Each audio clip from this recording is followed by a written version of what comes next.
Marcellus Williams was recently executed for a crime he did not commit.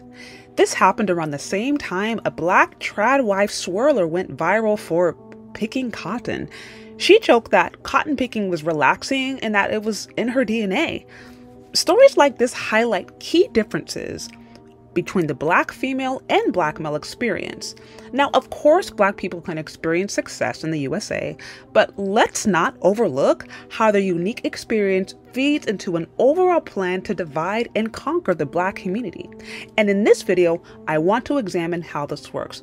But before I get into it, be sure to like, share, subscribe, and tune in. Let's start with the swirler. The trad wife aesthetic is mostly something you see among white women in the USA, but some black women have also taken on the trad wife aesthetic, and in the case of this content creator, it seems innocent enough, right? She promotes baking, cooking, farm life, sustainable living, nature, child rearing, all cute stuff. And the issue isn't the lifestyle per se, or even the fact that she's in an interracial relationship. The issue is how swirling has been used and still is used today to promote racist ideas in blackface. Here's an example. Hi, my name is Hannah Lee and I'm a farmer. Come pick some cotton with me. Now, I know what you're thinking. What on earth is she picking cotton for? If you wanted me to be quirky, I'd say it's in my DNA. But the truth of the matter is, it's in my household. And as someone who loves a cotton stuffed mattress and a cotton stuffed pillow, and I'm getting low on both, I had to go harvest some cotton. But look at how gorgeous it is out here. You cannot tell me I wasn't born to pick cotton. Would you please not be a Negropean today? Anyway, all jokes aside, I have actually come to love the cotton picking process. I love my little bulbs and I cannot wait for them to produce more cotton. Look how cute they are. Now, the fire ants were getting on to me, so I had to go. But there's something to the process of getting home and de-seeding them and stripping the cotton down. That's just so calming. Now, listen to how her rhetoric effortlessly flirts with racist stereotypes that slavery was not, quote unquote, that bad, alluding to it being in her DNA only to talk about how relaxing it was. Like, some might simply consider this dark humor, but let's be honest. This dark humor reinforces racist ideas that never fully went away. Flirting with racist jokes and minimizing the impacts of racism at a time you are seeing a blatant resurgence of it in politics, society, and culture is dangerous. At a time they are trying to remove Black history from schools or actually banning certain books, you're seeing a rise of neo-Nazism and white nationalism in the USA.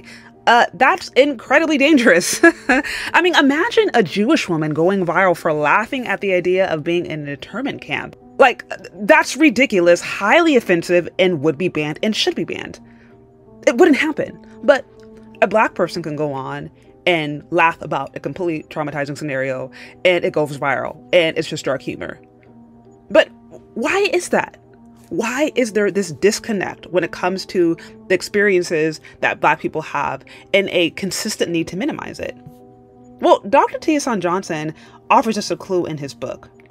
He argues that America has had a unique method to dividing the African American community, and says history reveals a long pattern of incentivizing Black women by giving them more access to things, comforts, and privileges that Black men were denied. In the earliest years, it was allowing female slaves to handle food portions and other things while keeping men from handling some of those items. Later on, it turned to policies and programs that gave Black women financial advantages, head starts, career development that Black men were systematically denied. This effort to make women feel more comfortable often happened at the same time their own men were facing persecution, being kept out of spaces, or being completely denied justice, imprisoned, and falsely killed. This gap is meant to create a chasm between Black women and Black men that would eventually erode the family and community.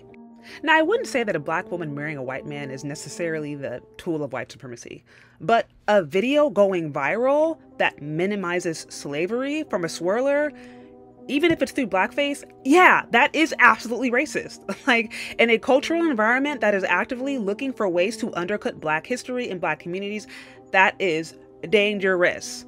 Now, at the same time that Black women continue to be incentivized, promoted, celebrated through poking fun at slavery, we see Black men dying for crimes they did not commit. Let's turn to Marcellus Williams. He was recently executed for a crime he did not commit. He was accused of killing a white woman years ago, although no reliable DNA evidence traced him to the crime. The state destroyed evidence proving his innocence. There was no DNA tracing him to the actual crime. The victim's husband said he did not want him to have the death penalty. 69 religious leaders from Christian, Muslim, Jewish communities were rallied against the execution. There were countless people who were petitioning to get him off death row. I mean, he had so much support, yet their efforts ultimately failed. He was executed for a crime he did not commit. And this is not uncommon in Black America. Black people are 7 times more likely to be wrongly convicted of murder than innocent white people. Nearly 60% of the people that the Innocence Project has helped to free or exonerate since 1992 are Black. The overwhelming majority, which were Black men. This is consistent with American history going all the way back to George Steeny, to Emmett Till, and even today.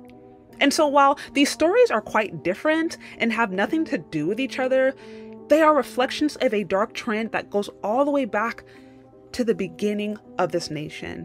One that has always meant to undermine and destroy the foundation of the African American community.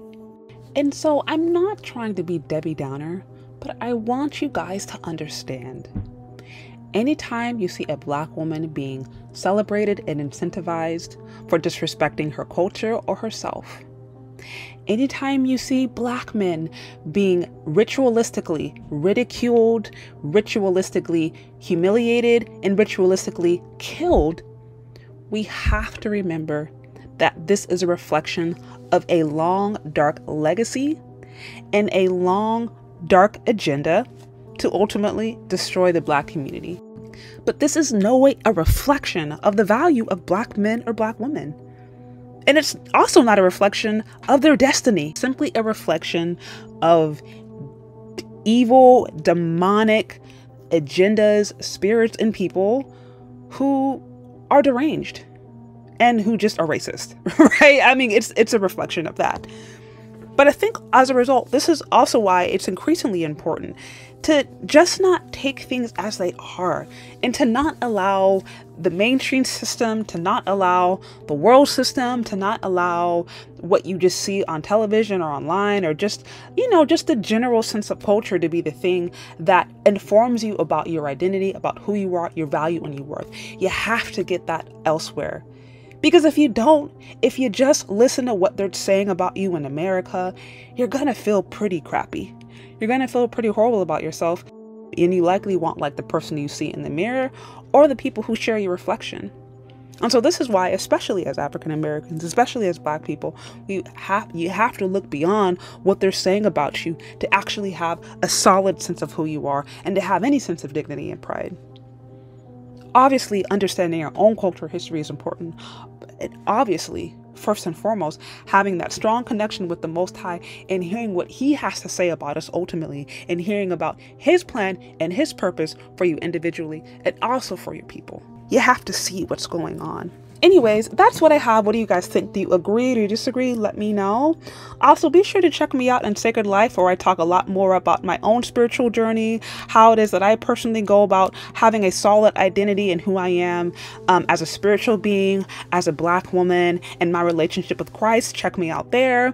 And let me know what you guys think down in the comment section. Do you agree? Do you disagree? Let me know. Thank you so much for listening if you've gotten this far, and we'll talk later. Bye.